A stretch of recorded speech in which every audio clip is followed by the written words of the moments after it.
poste haute tension de la SNEL SA dans le quartier Kinsuka, commune de Ngaliema. Nous sommes ici à Kinshasa. Sur place, les travaux avancent normalement. Le conseiller principal du chef de l'État au collège Mine et Énergie, Michel Ablavier-Boma, et le directeur général de la SNEL, Jean-Bosco Kayombo, se sont rendus sur ces sites. Yvette Makuntima et Dichela.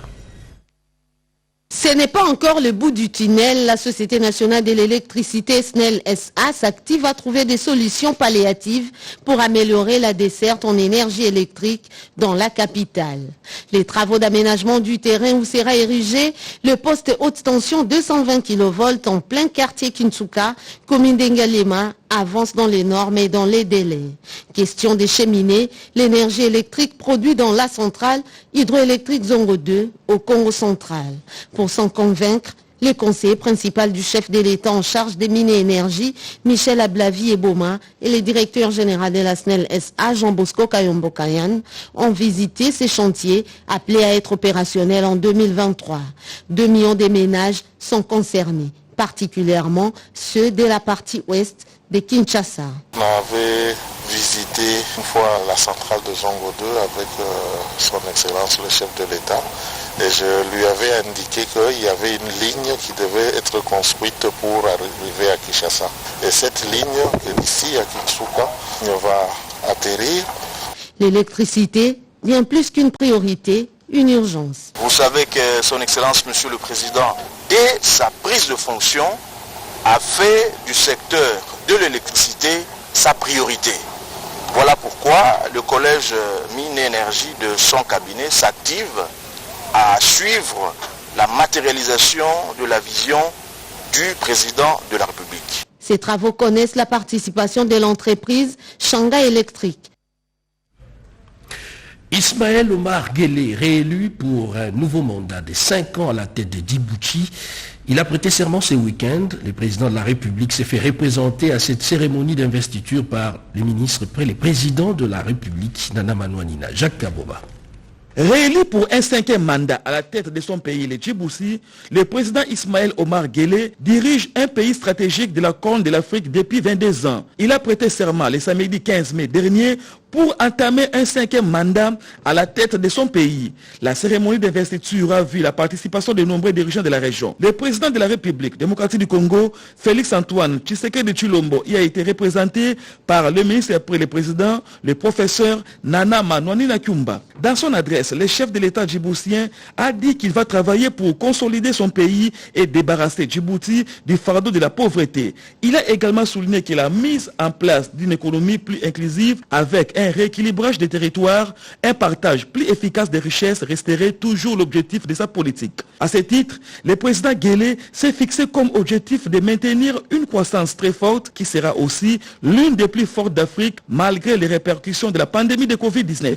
Concernant la sous-région, le chef de l'État djiboutien a affirmé que son pays ambitionnait de devenir un hub logistique maritime pour servir cette partie du continent. Situé au croisement de la mer Rouge et de l'océan Indien, Djibouti abrite plusieurs bases militaires étrangères dans le cadre de la lutte internationale contre le terrorisme et la piraterie maritime. Rappelons toutefois qu'un repas de fraternité a été offert aux invités à la clôture de cette cérémonie d'investiture. La Société internationale de l'électricité des pays des Grands Lacs, Sinelac, a un nouveau président. La présidence tournante sera assurée désormais par la RDC et son ministre des Ressources hydrauliques, Olivier Mwenze-Moukaleng. D'autres détails dans ce reportage de Marie Kalong.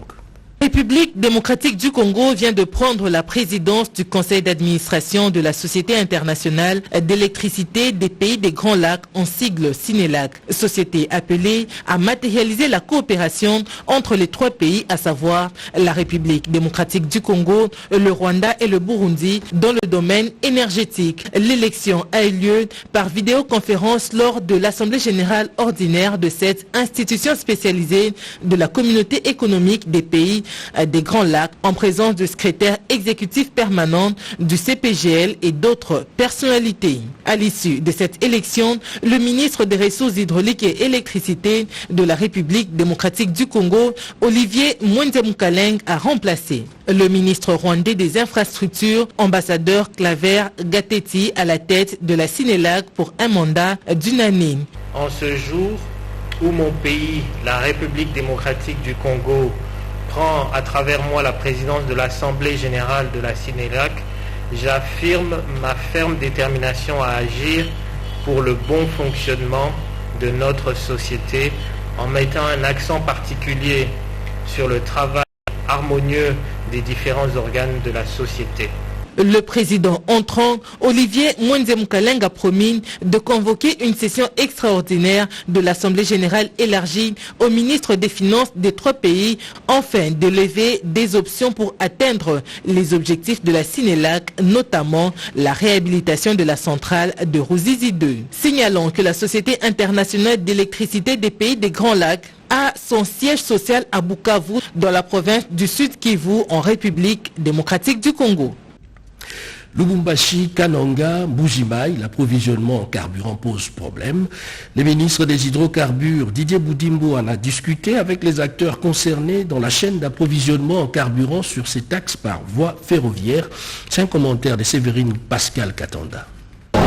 Le manque d'approvisionnement en carburant dans la partie centrale du pays provoque une crise économique au Grand Kasaï. Voulant palper du doigt la réalité pour des solutions idoines, le ministre Hydrocarbures Didier Boudimbo Tumbwanga a effectué un périple à l'intérieur du pays pour s'entretenir avec les acteurs principaux qui composent la chaîne d'acheminement de l'or noir par voie ferroviaire vers cette partie du pays. À Lubumbashi, première étape de sa tournée, Didier Boudimbo a échangé avec le directeur général de la Société nationale de chemin de fer du Congo et le ministre provincial des hydrocarbures autour de problèmes liés au bon fonctionnement optimal de la ligne de la SNCC qui relie Lubumbashi à Ilebo au Kasaï. À Mbujimaï, tout comme à Kananga, Didier Boudimbo, à la tête d'une forte délégation composée des opérateurs pétroliers de la DGDA et l'OCC, a eu une séance de travail avec les autorités provinciales et les opérateurs économiques sur les difficultés liées au transport pour desservir ces provinces. Nous sommes venus pour écouter les vrais problèmes et trouver des solutions. Donc là, nous avons reçu le mémo de la FEC. Il y a eu quelques préoccupations qu'on va gérer avec l'OCC, même aussi au niveau même du ministère et tout. Dans les jours à venir, il y aura des retombées par rapport à tout ce qu'on a eu comme rapport. Partout où il est passé, le ministre des Hydrocarbures Didier Boudimbo a été accueilli par une forte population et le membre de son parti politique Autre Vision du Congo avec un sentiment patriotique. La République démocratique du Congo, une économie tirée essentiellement par les ressources minières. L'étant qu'on entrevoit une diversification de l'économie, ces ressources doivent profiter à la population, comme l'a dit le chef de l'État lors de sa dernière visite dans le Lualaba. Le sujet a fait l'objet d'une conférence débat. D'autres précisions dans ce reportage. Abordé par le directeur général du magazine La Renaissance africaine et directeur général adjoint de la RTNC, Freddy Mulumba Kwabouaï, devant les éminents professeurs, les étudiants et d'autres corps scientifiques de la République démocratique du Congo. Dans son intervention, Freddy Mulumba a sollicité la révisitation du code minier tel que voulu par les chefs de l'État pour mettre fin au bradage de ressources naturelles par les étrangers. Un autre intervenant, Dr Noël Tchani, qui demande de mettre fin au tribalisme et placer l'homme qu'il faut à la place qu'il faut. Et le professeur Émile Ngoï Kassongo affirme que la lutte contre le bradage donnera de l'emploi à des milliers de jeunes. De cette réflexion, nous avons eu beaucoup des idées partagées. Et surtout, comme je le disais tout à l'heure dans mes premiers mots, que cela est tombé au hasard du calendrier, il n'y a jamais eu du hasard, et tombé avec cette annonce extraordinaire du chef de l'État qui redonne du baume au cœur en se disant que demain, nous pouvons bien gérer nos ressources, notre dotation en ressources naturelles, et les transformer pour les biens des Congolais, pour changer la norme de vie du Congolais. Il est impensable qu'un pays aussi riche en sous-sol soit pauvre en surface. Ce n'est pas concevable. Et notre pays est né pour être grand et nous devons faire en sorte que de cette grandeur, la République puisse faire en sorte qu'on soit grand pour des grandes choses, que plutôt pour les petites choses. La RDC est un scandale géologique, comme on dirait, une partie y était tombée et ne doit pas continuer à être riche en sous-sol et pauvre en surface. La Fondation Kassalou s'investit dans le projet de développement. Sa présidente Fanny Tshisekedi Tshilombo a effectué une visite dans la commune de Lancé. Les 5 commentaires de Benjamin Kabwanga Bukasachinaï. Il y a quelques années, la RDC passait aux yeux d'une certaine opinion intérieure et extérieure pour un pays damné de la terre sans aucune perspective d'avenir immédiate ni lointaine et donc condamné à la résignance telle un patient souffrant d'une maladie incurable. Fort heureusement, l'avènement de Félix Antoine Tshisekedi Tshilombo aux affaires qui tient à changer radicalement la donne rassure. Voilà pourquoi le soutien total des Congolaises et Congolais est pris de patriotisme à ces actions pour développer notre pays s'avère indispensable, estiment les observateurs bien avertis. À l'instar d'autres organisations socio-professionnelles et ONG de développement, la Fondation Kassalu n'a pas elle aussi dérogé à la règle. Après la sortie officielle, sa présidente nationale Tshisekedi Tshilombo Kassalu Fani a effectué dernièrement une visite au village Bingi Bingi dans la commune de Lansele. Cette visite s'inscrit dans les cadres des différents projets de développement à réaliser au profit de la population de cette entité urbano-rurale de la capitale. Par cette occasion, la présidente nationale de la Fondation Kassalu, Fani Kassalu Tshisekedi, s'est aussi imprégnée davantage des réalités des habitants de Bingi Bingi et ses environs qui éprouvent d'énormes difficultés. Sur place, elle s'est acquittée des formalités d'usage pour l'acquisition d'un terrain de 11 hectares auprès du chef coutumier Mwele Lonzelengui Platini, notamment à la remise des outils agricoles, ou machette bêche, aussi d'une dame Jeanne de vin, d'épargne, la couverture selon la tradition ancestrale. Sur ce site, il y sera érigé, entre autres, des centres de formation professionnelle, des écoles, la formation médicale et un orphelinat. Comblés de joie, les habitants de Bingi Bingi ont exprimé leur satisfaction pour l'humilité, l'intégration totale de la présidente de la Fondation Kassalu, Tshisekedi Tshilombo Kassalu, surtout de la haute portée de ces projets bénéfiques au profit de la population de ces coins de la capitale. Après son séjour dans les provinces issues de l'ex-Katanga, la population de ces coins du pays garde encore en mémoire le message d'unité lancé par le chef de l'État Félix Antoine Tshisekedi. L'association culturelle Luanzo Lwamikuba s'est exprimée à travers son président de la Ligue de jeunes. Suivez. Nous, jeunes de l'association socio-culturelle Luanzo Lwamikuba, remercions son Excellence Félix Antoine Tshisekedi Tshilombo pour sa récente visite dans nos deux provinces, Luanzo-Land, le Haut-Katanga et le Lualaba, et lui réitérons notre soutien indéfectible. Remercions les gouverneurs de nos deux provinces, du Haut-Katanga et du Lualaba, pour l'accueil délirant, digne et sans précédent, réservé au chef de l'État et garant des institutions. Cependant, ayant suivi avec une attention particulière l'adresse du chef de l'État, Félix Antoine Tshisekedi Tshilombo, qu'une frange de la population s'évertue à dénaturer soi-disant qu'il aurait traité le Katangais des sorciers. Nous, jeunes Luanzo Lwamikuba, tenons à éclairer l'opinion tant internationale, nationale que provinciale, que le propos du chef de l'État ont un caractère à décourager ceux qui entretiennent ou ceux qui sont derrière le milice et projet Bakata Katanga. Nous rappelons que le Haut-Katanga et le Lualaba sont des provinces pacifiques et hospitalières. N'allons jamais tolérer leur déstabilisation par ces soi-disant milices, étant donné que le Haut-Katanga que dirige de main de maître son voyant gouverneur, son Excellence Jacques Kabula Katwe, n'est pas le siège des institutions de l'ex-Katanga qui du reste est découpé en 4 provinces politiquement, administrativement et financièrement autonomes. Nous appelons les fils et fils Luanzo-Land à se ranger derrière le garant de la nation pour la stabilité des institutions dans leur ensemble. La jeunesse Luanzo Lwamikuba prône l'unité et la cohabitation. L'Alliance des acteurs pour la bonne gouvernance du Congo, AABC, s'est réjouie de sa participation au sein des institutions de la République. Les membres de ces regroupements politiques étaient autour de leur autorité morale. Julien Paloukou, Monique Mavungu nous en parle dans ses reportages. L'Alliance des acteurs pour la bonne gouvernance du Congo, AABC, mobilise les présidents des partis politiques qui constituent ces regroupements politiques. Au cours de la réception de ces mandataires promus au gouvernement de l'Union sacrée de la nation, notamment Julien Paloukou Kaongia et Onyé Siete, respectivement ministre de l'Industrie et vice-ministre des Finances. L'autorité morale de l'ABC, Julien Paloukou Kaongia, a insisté sur la consolidation de la cohésion et travail des fourmis sur le terrain. De travailler dans la cohésion, dans l'unité.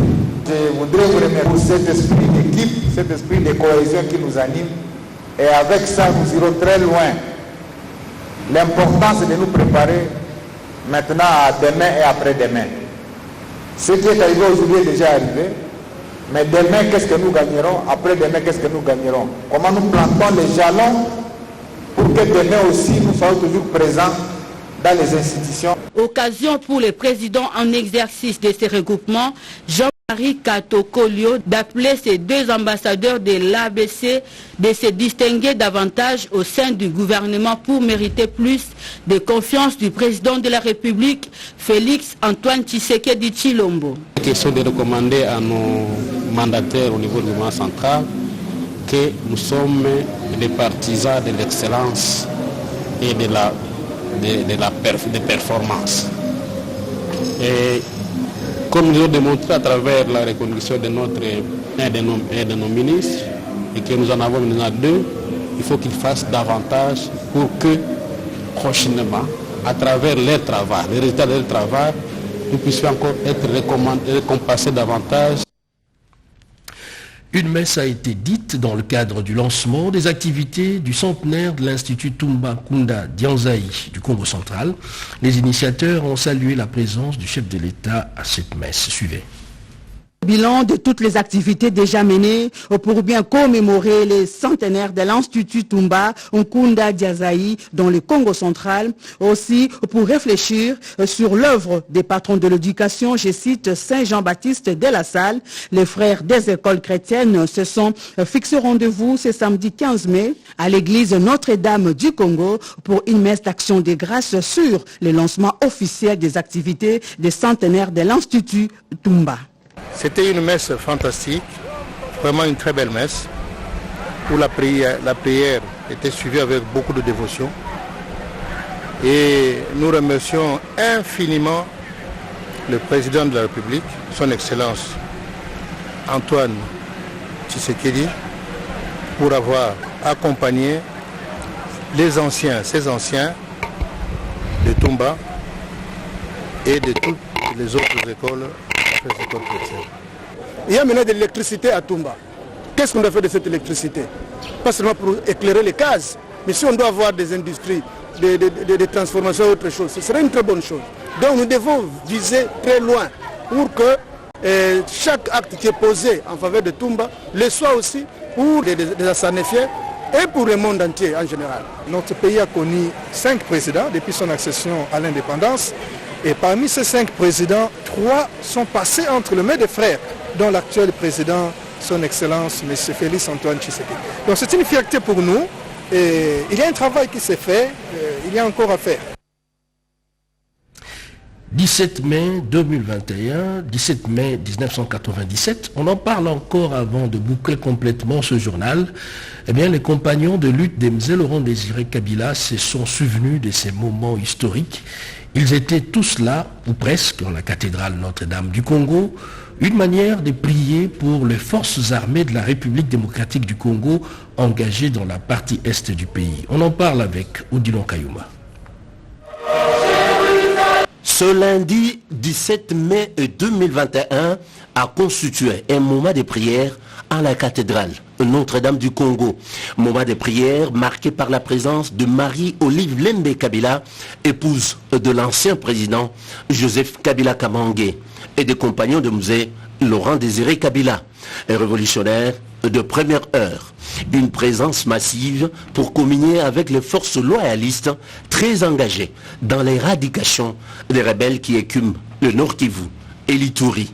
Communion ici soutenue par l'homélie de l'abbé Jean-Paul Lwanga, homélie axée sur les thèmes dédiés à la journée du 17 mai, à savoir la paix se gagne, une conquête permanente pour l'unité et la solidarité en République démocratique du Congo. Bref, le célébrant a appelé tous les Congolais à prêcher l'amour, à construire la paix et à prier pour les FARDC. Développement du pays en dépend, a-t-il souligné. Au nom des compagnons de musée Laurent Désiré Kabila, Raphaël Genda a vanté les mérites du soldat du peuple et invité ses compatriotes à soutenir les vaillantes FARDC et le leadership actuel au pouvoir pour le rétablissement de la paix à l'est du pays. Après la messe, Marie-Olive Lembe Kabila et les compagnons de musée Laurent Désiré Kabila sont allés au mausolée pour honorer la mémoire de musée Laurent Désiré Kabila, 3e président de la République démocratique du Congo. Et ce que musée nous a laissé comme testament, ne jamais trahir le peuple. Prenez-vous en charge. Il est dit là-bas, avec les guerre et de la foule, il faut maintenant essayer de cultiver la conscience nationale, la cohésion nationale. Le musée, dès qu'il n'est plus là, mais ces idées sont toujours vivantes. Les bonnes idées ne peuvent